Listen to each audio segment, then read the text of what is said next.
Mental Health, brought to you by Barber Behavioral Health, a service of Barber National Institute.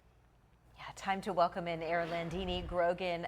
She's an outpatient therapist working with Barber Behavioral Health for our segment For Your Mental Health.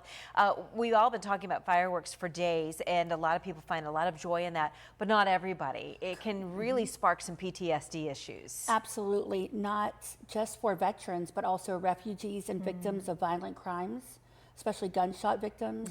This is often a very challenging time for them because what we enjoy, we see the beautiful color, it takes them back right to the moment, whether it's a war-torn area, whether it's a war zone, or even being shot in one of our streets. It takes them right back to that moment. Yeah. And it's very, very terrifying for them. So let's talk about what we can do on both sides of the issue. What if you do suffer from PTSD and this triggers something over the 4th of July holiday? What are some good coping mechanisms to remember over the next few days? So one of the things I would really urge if you have PTSD is to have someone with you. You know, a support person, a spouse, a friend that can really be your support, to sit with you, to sit there and talk with you.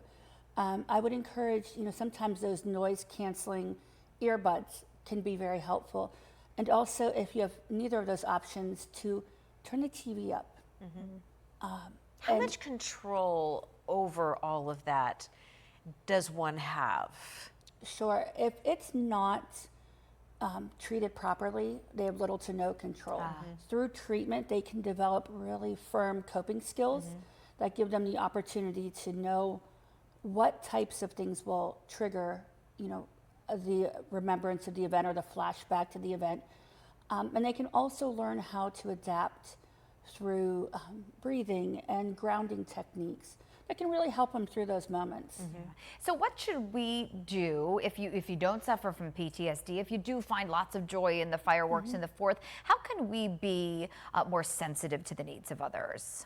Absolutely, great question. It's really important to recognize that when we talk about how much we enjoy them, and they've been a part of the fabric of our culture since its conception, to really understand that we can be a support to a neighbor. So if we know a neighbor's a veteran, or they're from a war-torn area, at least letting them know that, so for example, tonight's the fireworks. If it's a refugee, working with a local entity like MCRC, because they post that information, to make sure that people have the information before them.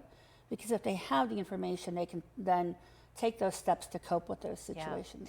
Does it help to see it, to process, this is fireworks, this is not something that's going to harm me, or does it really not matter at all? It's just the sound that can be so triggering. It doesn't matter, because for many people, if they're living and they're refugees coming from war-torn nations, color and the flash is just as much part of the sound. And you know, we think of fireworks, what do we think? They happen in the quiet of the night, and they're colorful, and they're loud. And those are those 3 main trigger points, especially for veterans and refugees. Yeah, and sometimes you can feel them. It's not just even hearing them, but you can feel it as well. Your home shakes, once again, a triggering event. So important to remember, and thanks so much for bringing this up, Erin. A really important topic this time of year.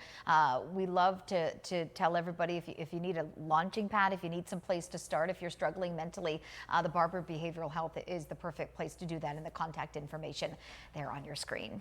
Thanks, Erin. Thank you. Thanks, Erin. Let's send it over to John.